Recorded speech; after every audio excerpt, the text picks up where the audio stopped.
And welcome to Off-Grid Journey. I am your host, Drew Lamb, and this show is brought to you by PyramidPureFoods.com, Nature'sControl.com, and LadybugIndoorGardens.com. And I'd like to remind everybody that I have introduced a new product to the market called my Black Soldier Fly Larva Compost Inoculator. And you could order that directly through me by emailing me, Drew, at PyramidPureFoods.com. If you do that, I only accept Bitcoin, so we'll have to settle out on the price on that. But otherwise, you can contact Ladybug Indoor Gardens. Go to their website, LadybugIndoorGardens.com, and give them a call. And they've got a stock of my inoculators, and they can get you all set up in any payment method that you like. And today, I have a very special guest. My old friend, Dan Shaw, is joining me live in studio at the Pyramid Pure Foods farm. And Dan has a lot of skills. Dan has done a lot of things in his life, but some of the most remarkable work that he's done has been in researching vortices. And he's got a company called Vortex Maps, and he has recently published a book called Stonehenge Gardening Tips. And I brought him on the show to talk about his new book, and I thought that we could just go in a new direction with gardening and kind of look at things from a different perspective. We often talk about building soil and saving seeds and the best ways to cultivate your crops. But today we're going to go in a different direction. We're going to get into some things that aren't really seen that can affect all living things on this planet. You know, from humans and animals to plants as well. And Dan, I don't think that was the best introduction that I could have given you, but welcome to the show. Thank you very much. And welcome back to the farm. Dan's actually responsible for exposing me to the concept of aquaponics, and I'm eternally grateful. He also came up with the name for our business, Pyramid Pure Foods, a couple of years ago, and I think it's an excellent name, and we're going to keep it that way. And so, Dan, you came out with this book last year, I believe. It was, it was 2013, and you sent me a copy of it, and I was just completely fascinated by the whole concept. I mean, just listening to you speak about the vortex maps blows me away. You know, I mean, the first time you gave me a presentation on that, I when you got into the whole thing with when you're connecting, points where there's volcanoes and it forms these patterns, these equilateral triangles, and I was just amazed by that. And I mean, these are things I had no idea. I mean, I hadn't really looked at it like that. I'd never sat down with a map that had all these lines connected between these sites, and it just opened my mind up to a new reality. And so I'm going to pass the mic off to you and let you bring forth this topic. Well, thank you. Your business name, Pyramid Pure Foods, actually kind of embodies the nature of the Stonehenge Gardening Tips book. In Stonehenge Gardening Tips, an alternate title might be something like Harnessing the Geophysical Energies of Ancient Monuments to Grow Better Crops. That might be a good alternate title. Sure. So we're looking at going even beyond permaculture into the subtle energies in producing foods, and as you say, also influencing living animals. In the case of aquaponics, we can apply subtle energy technologies to the fish we're growing, and of course we can also apply it to ourselves. So any living cell is going to be subject to these vortex energies, the more I study vortex energies, the more I realize I need to know more about geophysics, because we're really looking at electromagnetism, gravity, and other kinds of geophysical energies. You have a background in geology. You actually have a degree. Geography. Oh, geography. Excuse me. Okay. But I had been studying vortex maps for some time, and I wanted to be able to present vortex maps with a little better scientific rigor, so I got a Bachelor of Science in Geography from SOU in 2001. So we have a site here nearby called the House of Mystery. Yes. And that's an energy vortex. Yes, House of Mystery at the Oregon Vortex is a tourist attraction, which is a genuine vortex. So there are 8 of those genuine vortexes open as tourist attractions around the U.S., and those were featured in my book, Vortex Field Guide. And they're showing you they're demonstrating these vortex phenomena in ways that are completely mystifying. They're showing a phenomena where people shrink and grow, where you can measure the phenomena in photographs. It has nothing to do with optical illusions the way we currently understand it, and I just can't really even convey the amazement that I have as a tour guide at the Montana Vortex, showing these phenomena over and over, hundreds of times, hundreds of people shrinking and growing, and I have trouble even presenting that concept with enough emphasis. What do I need to show people? Bigfoot or UFOs? I mean, it's pretty jaw-dropping. It's kind of on that same level. So, what gave you the idea of being able to apply this science to gardening? Well, I've been studying vortex maps, vortexes, I call them. I don't use the more scientific vortices. Okay. Usually I'm content that it is scientific enough. I'm kind of trying to popularize it more, so I say vortexes. I started studying vortexes something like 25 years ago now, and vortex maps, and as you say, the equilateral triangles, and other geometric relationships between ancient places, ancient monuments, and monoliths, single stones, and megaliths, constructions of massive stones. And a couple of years ago, I had an opportunity to go take care of a cat named Daisy at the home of Hugh Newman, who's the organizer of the Megalithomania conferences. So I had a couple months perusing Hugh's massive library of books and videos about megaliths, and I was just reading furiously for a couple months, and not really knowing what I might find. But as I studied all these hundreds of megalithic books, I came to realize that there was this common thread where these ancient monuments often incorporated some element of water canals, water channels, underground tunnels for water, pyramids that were used to store water, canals under pyramids,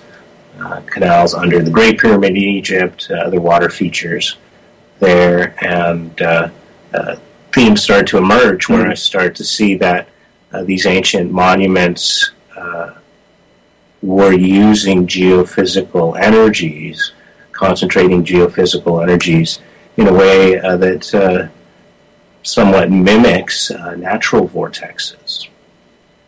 Fascinating. So are these are typically located on like ley line sites? Forgive me if I use the incorrect terminology. That's perfect. A lot of people are familiar with ley lines, and there's kind of a narrow definition of ley lines that has to do with perfectly straight alignments where there's a certain number of points over a very short distance that line up like rifle sight straight. That's kind of the narrow definition of ley lines, but the broader definition would be just any kind of energy line. I'll use it that way sometimes. There are other kinds of energy lines that maybe have more of a sine wave pattern or more of a spiral. So ley lines, L-E-Y, it can be thought of as the lines, like energy meridians that connect the the acupuncture points of the Earth. I think of vortexes as being infinite, that there's an infinite number of vortexes.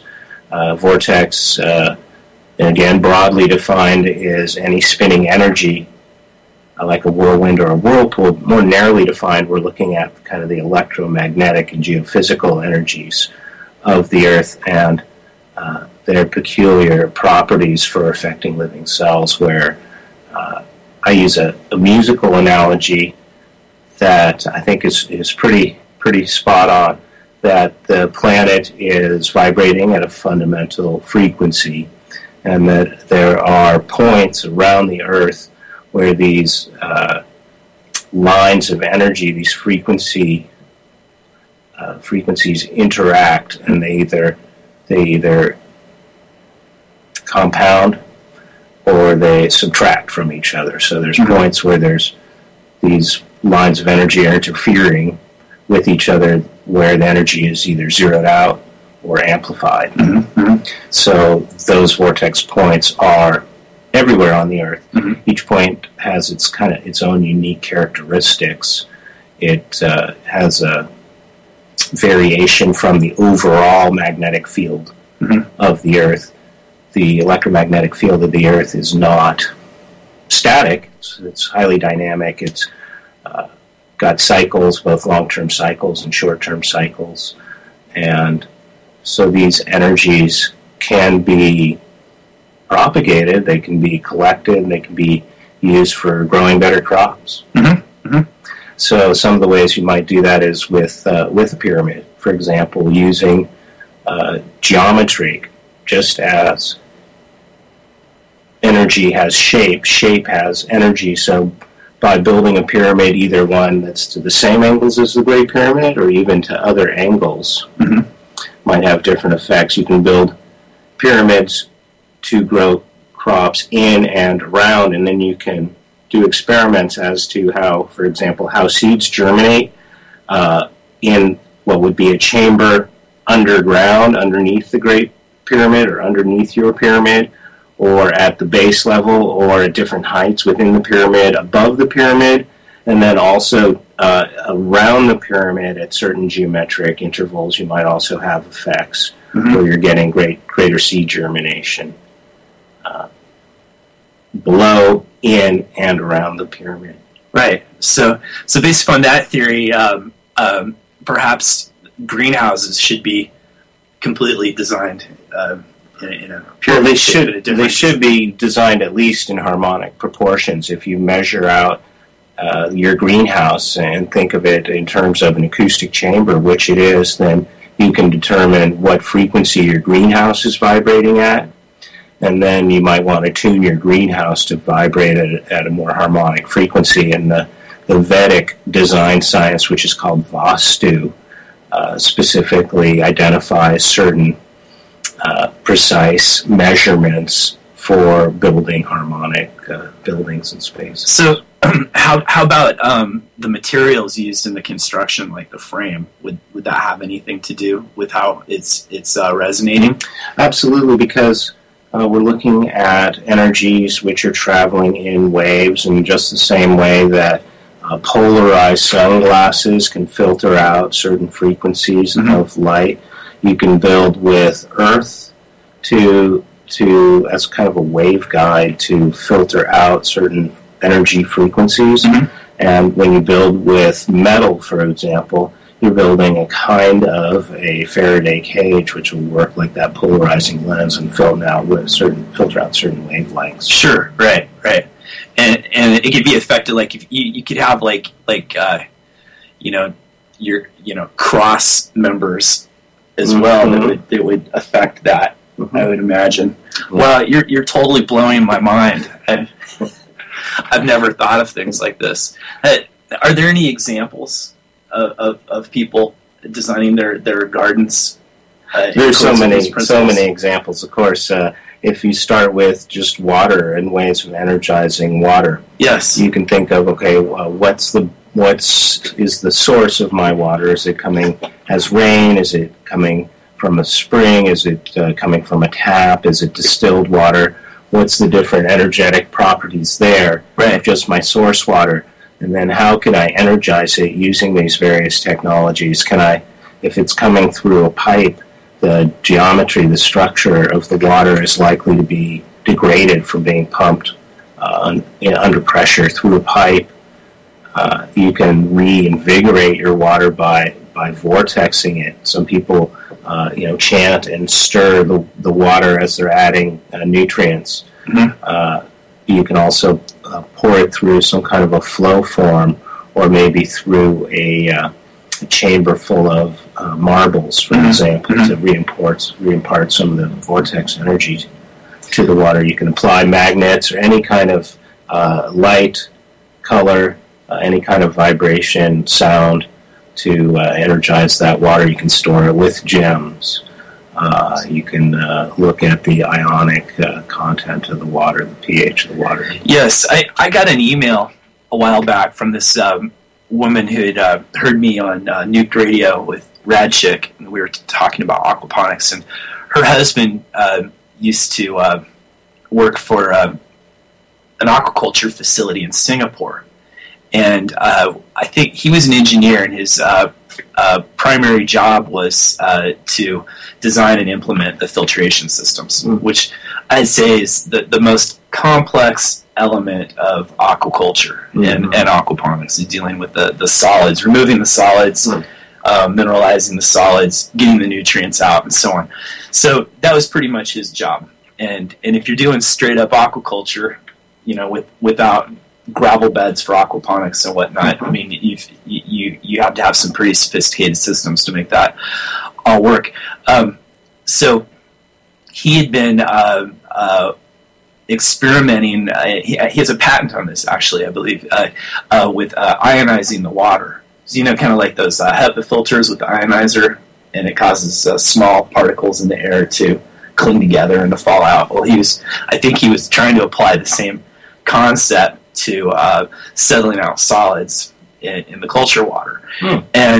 But what he had discovered was an increase in the propagation of the fish. They actually they were breeding and spawning more vigorously, and they were getting more fingerlings out of it, and so he continued to experiment with this, and it was my understanding that he developed this technique of ionizing the water to improve your fish propagation, and it had, and I don't know if it had to do with the fact that if the water is cleaner, of course, the fish are going to be healthier, they're going to take up more oxygen, and that surely played a part in it. I don't know if there was something more than that.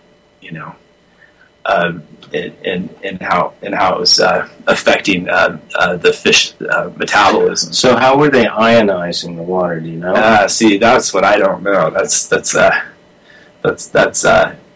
trade secret that has been offered to me. So these folks would like some frozen fish from me at some point. So I'm hoping that I could make a trade, perhaps. Knowledge for fish.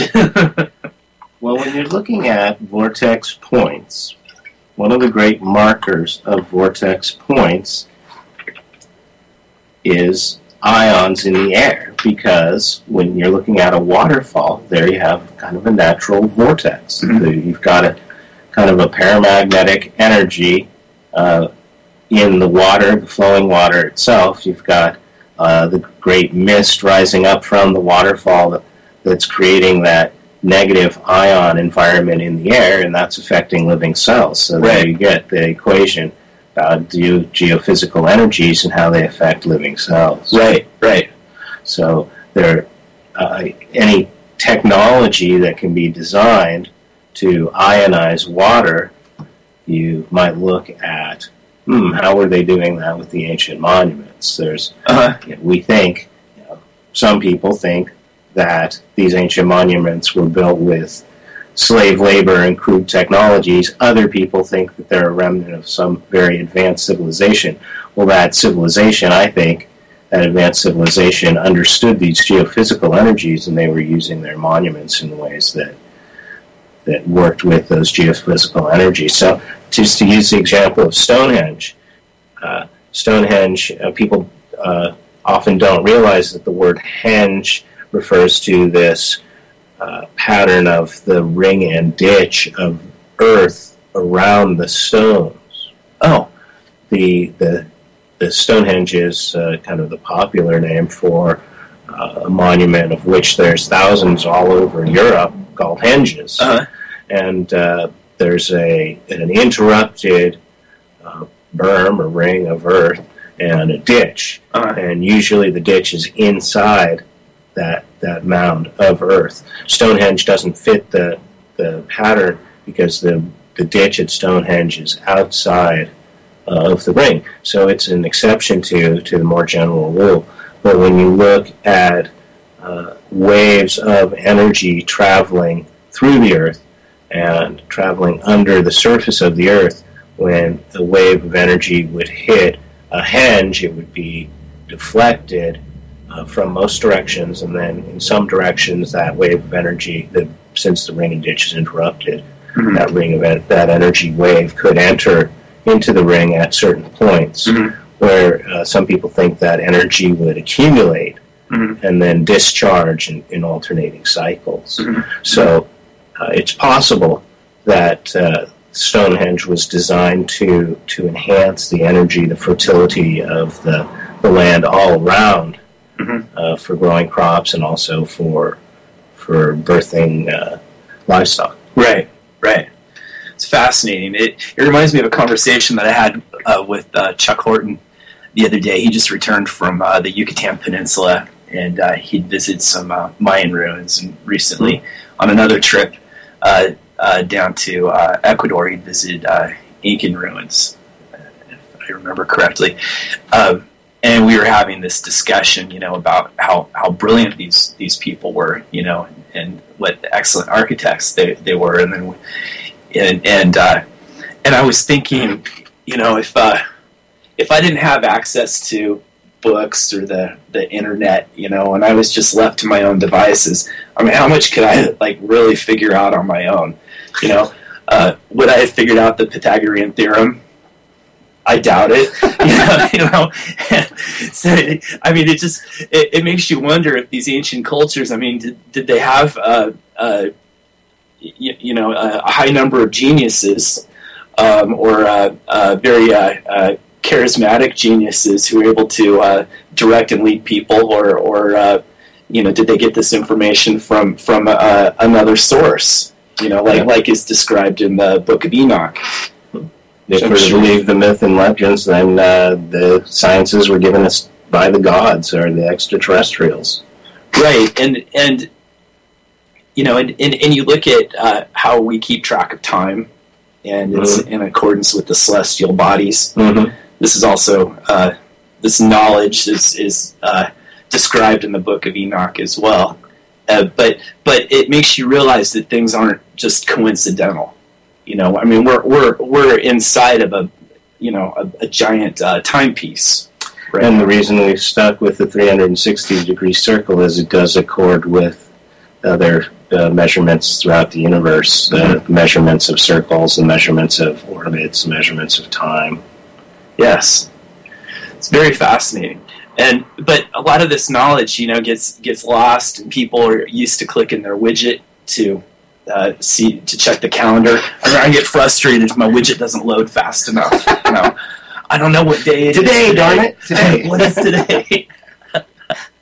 So we've become dependent upon other systems to keep track of these things that people used to just look up at the sky. Well, I think they might have been dependent on the geniuses, on the scholars and the medicine men to keep track of their calendar. I'm thinking of the high priest in Mel Gibson's Apocalypto. Yeah. So, how should you design your garden to get the best results out of these energies? Like permaculture, it all depends. It's mm-hmm. just on a case-by-case basis. You look at, okay, you're doing everything you can in terms of having the best soil and the best water and the best atmosphere for your plants. That may be increased levels of carbon dioxide or whatever it might be. So you're looking at the gross physical first. You're looking at the hard physical elements first to improve those, and then once you have that to a certain point, then you're going to say, okay, well, how can I improve the energetic environment here? Will my plants respond favorably to certain sound frequencies? Am I giving them the best light environment that I can? The best cycle of lumens? And then can you impart other energies in other ways? So frequencies of stones with gem elixirs, frequencies of flowers with flower essences. You can give flower essences to your plants. What about the application of magnets? What about the application of flow forms for another kind of geometry? What about the size and shape of the greenhouse, the size and shape of the fish tank, the size and shape of the growing bed? Are these harmonic? Are these in harmonic proportions? Am I creating a symphony, or is this disharmonic? Is this dissonant? So when you look at the plants themselves, you can look at, am I bringing in the full range, the full symphony of plant shapes, plant colors, plant species? When you are talking permaculture design principles, the more diverse your ecosystem is, the more resilient it'll be, the more robust it is. So you can think in the same terms, in terms of, we're really looking at alchemy. We're looking at every different kind of vibration, whether it's light and color, or sound, or electromagnetic, or even gravity when we're talking geophysical locations, geophysical energy. So, for example, if I could give an example of we talked about the Oregon vortex. That's located in a town called Gold Hill. There's definitely ore and mineral deposits there, which would create an anomaly in the electromagnetic field. The tourist attraction itself is located on a creek, Sardine Creek, in a valley, very narrow valley with very steep incline on both sides. The similar is true of the Santa Cruz Mystery Spot in California. Very, very steep ridges there, and then the vortex located in a little creek between the two. The Montana vortex is located right on the Flathead River, and again, ore golden mineral deposits there contributing, I think, to the effect. And also the water running by, as I mentioned already, it's got a paramagnetic energy to it. And then the topographic features of the mountains influences the gravity field. Gravity is very dynamic as well, as the moon orbits around the Earth and pulls the oceans towards it and creates the equatorial bulge and the tides. The center of gravity of the Earth is actually rotating around inside of the Earth. And gravity is measured, to the center of mass. It's measured in the X, Y, and Z axes, so gravity is very dynamic as well. So that explains why I weighed a little bit more today.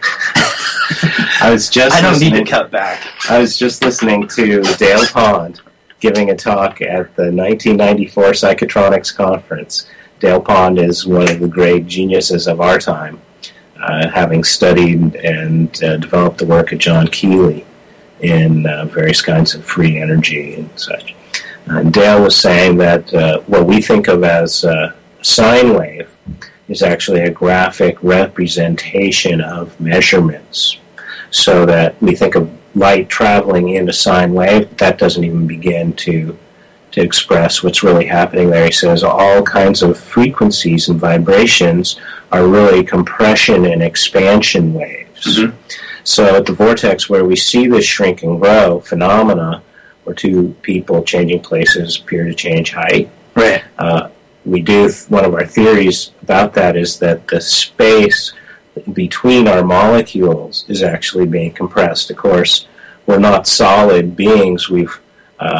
The molecules in our body are like, the atoms in our body are like planets orbiting a distant sun through mostly empty space. So it's possible that at these vortexes, there's these interference points of the energy lines. The compression may be amplified where these two standing waves intersect.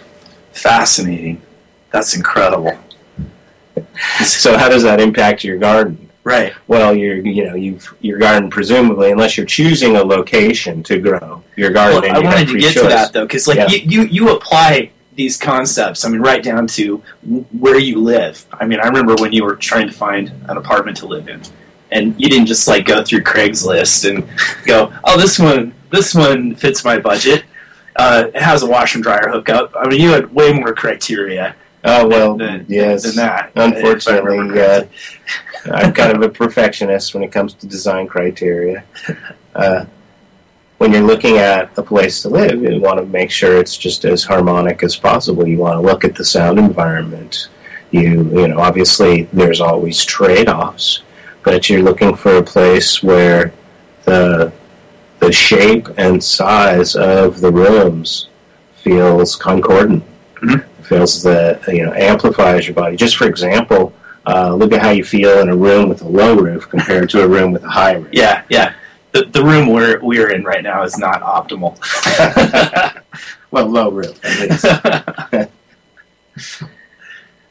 So what you're doing here at Pyramid Pure Foods, raising fish together with plants, how are you optimizing the subtle energies of what you're doing here? How have you looked at enhancing the energies of the food and the water? Are you storing it in ways, or applying it in ways, or sourcing it in ways that are enhancing the subtle energies? Yeah, my primary focus has been, on the chemistry, Mm-hmm. the various levels in the water, my ammonia and my nitrite and my nitrate, Mm-hmm. But my primary focus has been on water quality in the sense of biofiltration, Right. and removal of solids. And so, my challenges have been largely mechanical. I've been running I'd say a fish load in my system that exceeded the capabilities of the system and of my own experience. And so I've really pushed it, to the limits, and that starts creating some huge problems, especially when the water gets warm and you've got an increase in feeding activity and waste production at the same time, and you've got all these solids, and then the pump's picking them up and depositing them in the gravel beds, and you've got worms in there breaking down those solids, but you've got a buildup of these solids, and of course plants don't uptake solids; they take in the nutrients in the liquid form, so you end up with some material buildup. And also the root growth from the plants affects the flow through the beds, and so suddenly things start getting tweaked. Like in my system, I've got I'm farming vertically, so I have tiers with tons of gravel in them and giant bell siphons, auto siphons. But as that flow changes, it starts affecting the timing of the bell siphons and the timing of the pump, where you've got water coming in and water going out, and the system just becomes increasingly complex. And so now I've been trying to focus more on mechanical filtration of the system, and actually decoupling the aquaculture from the hydroponic elements. Sure. So I've got more control over the solids. So I'm pulling those solids out in the initial process and then shunting nutrients over into the hydroponics. They're generated by the aquaculture, but not relying so much on those beds for for actual solid filtration, but for biofiltration, though, for you've got your bacteria in there that's your nitrosomonas and your nitrobacter. They're converting that ammonia ultimately into your nitrate, and you've got, that's a very complicated process. You've got other bacteria involved too, and you've got microbes and bacteria around the root zone that affect how the plants grow and uptake nutrients. And so there's all this complex stuff going on, but I've been basically what I call moving out of the aquaponics Stone Age, which is not being too dependent upon the gravel beds for filtration. Yes. And another thing too is just with trying to oxygenate the water. I mean, I have a completely unnatural setup here. I've built an ecosystem. Yeah. Where I'm probably paying the most attention to energy, so to speak, is with the insects that I'm raising for food. Yeah. And you got this whole thing started with the black soldier fly larva that you got from rediscover up in Portland, and I've been cultivating these guys for a couple of years now. I've actually become quite adept at it, and one thing that I learned is that they're very sensitive to different light wavelengths.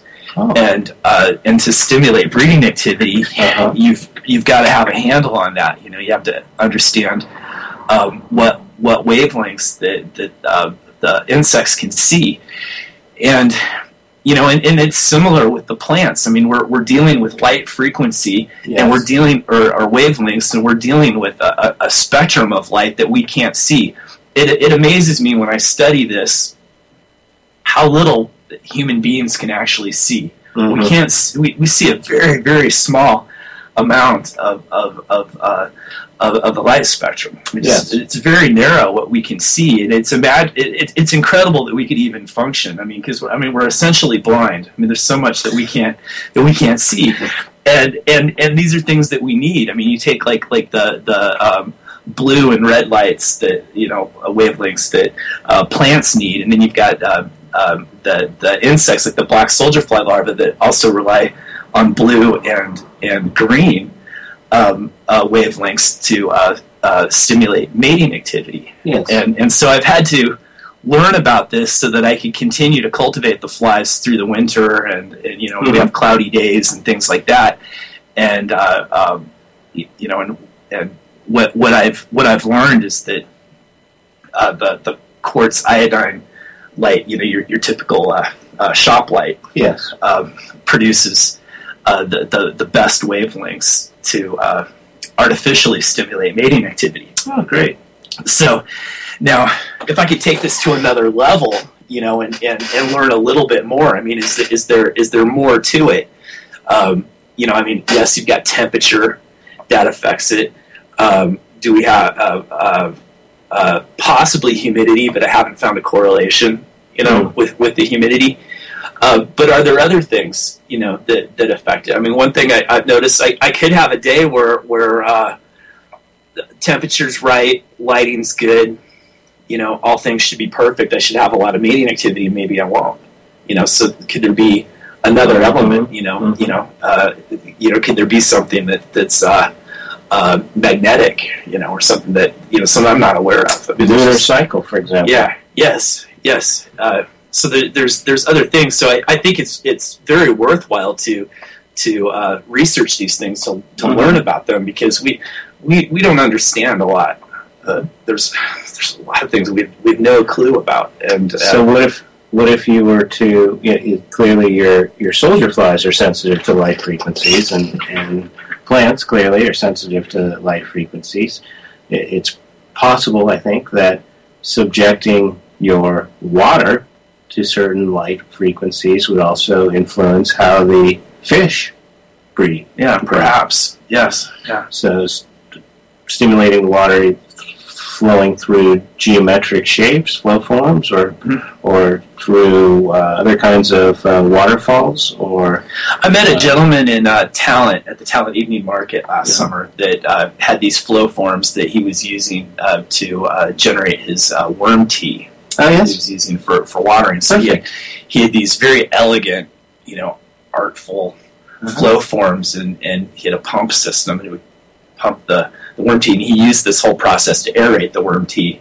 Perfect. And but they looked like just beautiful works of art, at the same time. But there was way more to it than right. Well, they have harmonic proportions, so they strike us as being like well composed. Right. Mm-hmm. That's fascinating. Are there certain kinds, like if you're like containers that would work better for growing with, that would be more, conducive to earth energies? Well, let's consider, for example, the difference between living in a, let's say, a standard frame-built home, right, compared to a dome. Right. If you just draw a circle on the ground, you create a kind of a vortex. Right. If you stand in a rectangular room and you even if there's no sound, the air in there is still vibrating at a certain frequency. Mm-hmm. As you move around the room, you expose yourself to different kinds of interference patterns with those acoustic waves, even if you can't hear them now. But if there's a sound in the room, that's also true. Right. And then if you are in a dome, you get a very different kind of an acoustic environment, obviously. Sure. Mm-hmm. One where you get a certain kind of interference pattern, reinforcement at the center, mm-hmm. and then it's more symmetric, let's say, as you move around the dome, right, than it would be in a rectangular room. Yeah, I've noticed that walking around the dome at Science Works. Mm-hmm. Mm-hmm. Maybe you can clap at different points in the dome and listen to the acoustic environment in the dome. Yeah. So what happens in the movement of air and water is that there's a laminar flow. Mm-hmm. With air. It has largely to do with temperature, but also ions. Mm-hmm. Seems that many ancient chambers were built in a way that actually creates a greater kind of separation between the positive and the negative ions at different levels in the chambers.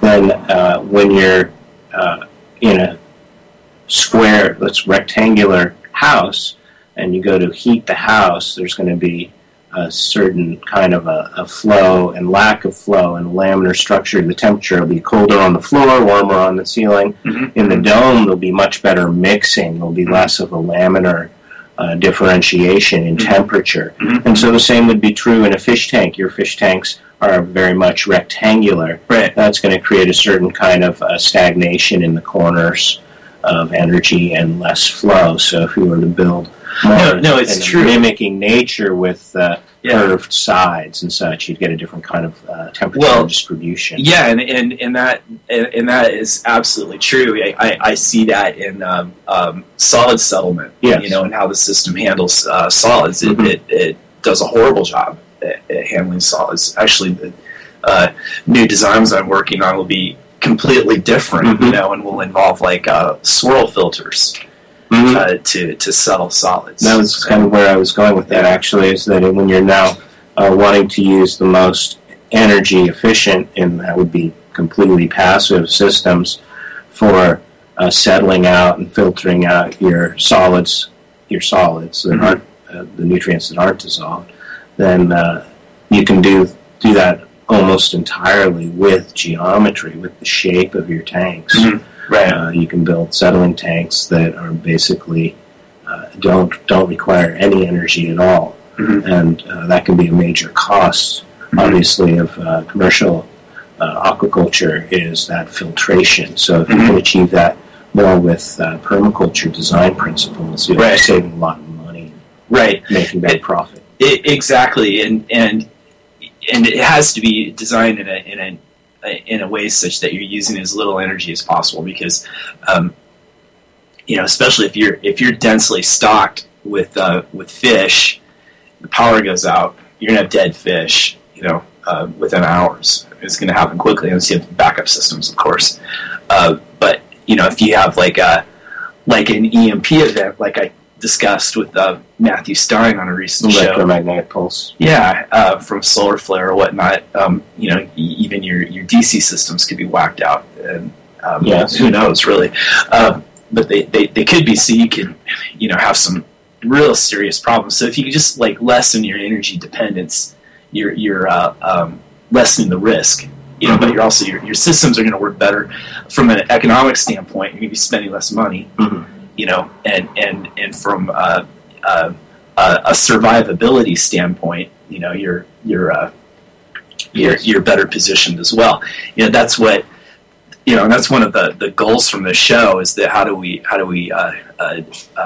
decouple, from the grid, Right. on multiple levels. You said decoupling earlier. You were talking in reference to decoupling your fish from your plants so that you could intermediate. Basically, you're talking about, I see it as a geometric diagram. You've got a two-part system.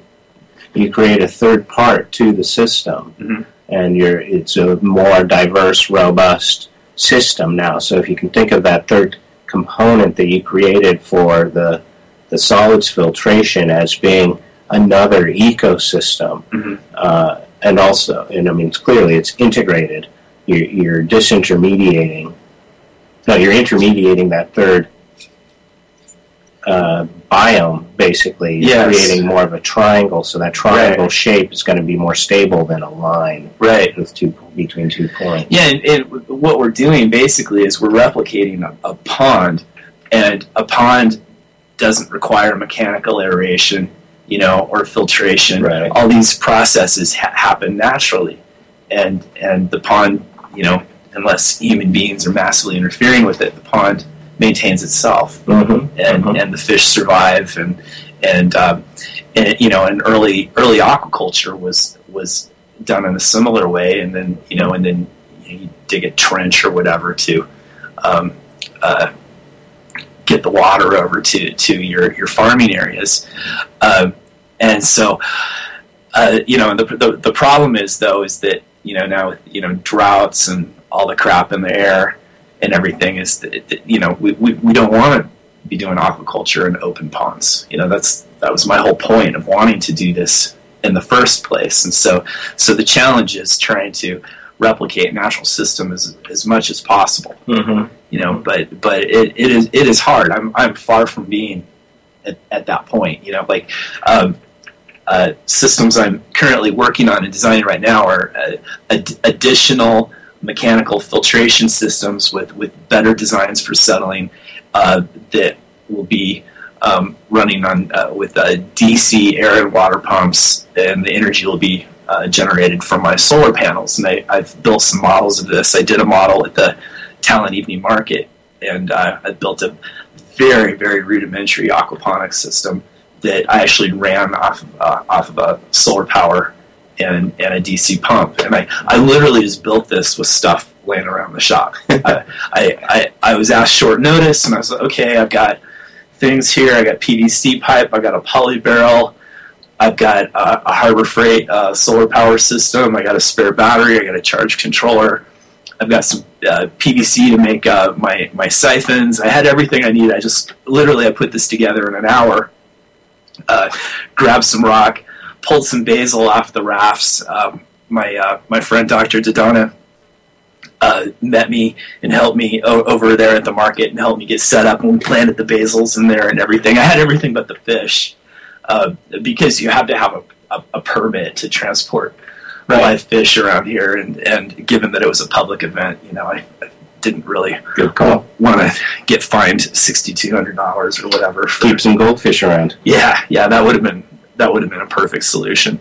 But anyways, I built this thing, and it ran on solar. And then while I was sitting there, I had my microgreens for sale there too. And while I was sitting there between customers, I was working on some rough math to see how long I could run this thing without any sun to recharge the battery off the solar panel. And it would have gone for about 14 hours straight, just on the charge that was currently on the battery.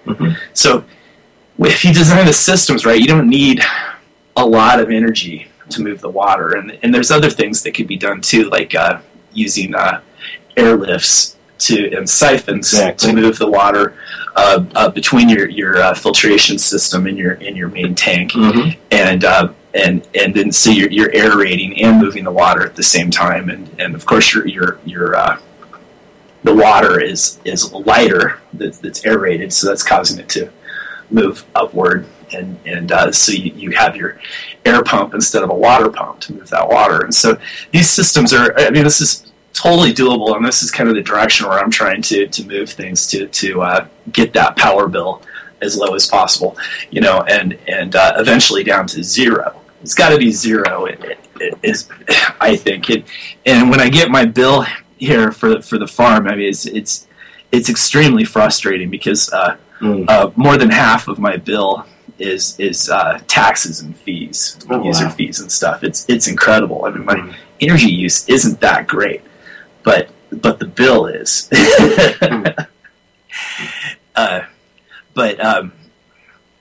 Back to Stonehenge gardening. So, are there things that people can place, within their garden, like crystals or other elements that ought to go into the garden that could affect, the movement of the energies or channeling the energies is what I'm looking at. Well, in controlled environment agriculture, such as you're doing here, everything is dependent on you to recreate the conditions in nature. Mm-hmm. Yes, so you have fruitful crops. I believe the ancients were doing a similar thing. They were mimicking nature in a certain way. Like the Hanging Gardens of Babylon. Well, I'm not going to go there. Okay. But there are many, many examples. Uh-huh. You only need to start poking around to find many examples of ancient monuments that seem to be emulating certain natural kinds of geophysical phenomena. Right. You see, you start thinking about it, talking about it, you'll find many people are doing little bits and pieces, using flow forms, using pyramids, using magnets, using crystals, building their grow beds in harmonic shapes, maybe in phi spirals, something like that. Mm-hmm. So it's when you start crossing over between electricity and magnetism and light and sound and water and soil and seeds, the combinations seem endless. Mm-hmm. Mm-hmm. So people are doing it in many ways. You just look around and you'll see how people are using harmonic proportions and are there any vibratory technologies. Tools that can be used to measure these energies? Well, I'm talking about geophysical energy, so yes, geophysical tools. You can use a magnetic compass. That would be a crude way of measuring the magnetism at your location, and maybe where is the geographic North Pole compared to where is the magnetic North Pole, and noticing if your compass behaves strangely in any particular spot, depending on how much property you have. Most people are on a small lot that's been leveled out. Sure. If you're on a slope, that's going to have a certain kind of an energy to it. Right. If you've got an outcropping of granite rocks, that's going to have a certain energy to it. A creek running by, wind in a predominant direction, all these things are going to have an effect on living cells, and you can you might want to moderate some of these forces. If you've got a wind that's too strong, you might want to plant windbreaks, but if you've got a dominant wind in a certain direction, you might want to put in a windmill. Right. And that's going to be a drying kind of an energy, desiccating energy, so maybe you want to dry your timber at that location. Well, like the founder of Weed, California was a lumberman. Sure, exactly. And he put his facility there because there was very warm winds. It's very windy in Weed, and he thought that it was well suited for drying timber. Mm-hmm. It's also well suited for burning down cities. Unfortunately. I have some friends that lost their homes down there, but but he made a brilliant decision. Right, and as I say, when it's a principle of alchemy that when we understand how nature works, we can better work with nature and have nature work for us. So This is why I'm fascinated by anything I don't fully understand. So I'm fascinated by the geometry of molecules, the geometry of minerals, the geometry of plants, geometry of the planet. Everything has a geometric aspect. Learning to work with and understand geometry means that we can better nurture our plants and animals. You may find certain plants prefer certain geometries. in whether it's with their how you use geometry to energize their water. For example, tobacco, you might think, well, okay, tobacco is going to have some pretty unique properties, and it's going to prefer certain kinds of geometries. What if you grow tobacco in spherical or egg-shaped containers compared to very stellated, pointy kinds of containers? Is the tobacco going to prefer one to the other? Is the quality of the tobacco going to be subtly different? Yeah, quite possibly. And the shape of those containers will affect how water is going to flow through. Temperature, the nutrients, everything. Yeah. So, I mean, this isn't mumbo jumbo. The feng shui is eminently practical as far as I'm concerned. If it's not practical, it's not feng shui. Right.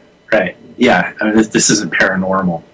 No, I don't think so. We're talking, there's a fine line between physical and geophysical, or metaphysical, but I'm very much interested in looking at the hard science and the geophysics. Well, and something that's metaphysical, I mean, people could be calling it that just because they just don't understand it, and even, you look at the starting points of science, sometimes they're from the wrong starting point, or the wrong point of view. I watched a video recently with Bruce Lipton and Tom Campbell. They were talking about. I'll have to send you a link to that. Okay. But they were talking about maybe you can post reality the show as well. Yeah, I'm going to have to dig for it, but I'll link it in with the archive for the show when I throw that up, and I'll send it to you as well. But one thing that science doesn't factor in, and we're running out of time here. It doesn't factor in consciousness. Yes. And so when you take consciousness into account, you have a new starting point when you start evaluating a reality. And when you look at how we're making conscious decisions with how we're cultivating things. So we're coming up on the end here. How do people get a hold of your maps and your books and all the other goodies that you...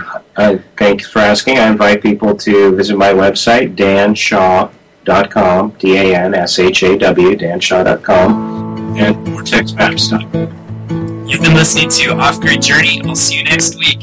Thank you and good night. Thank you.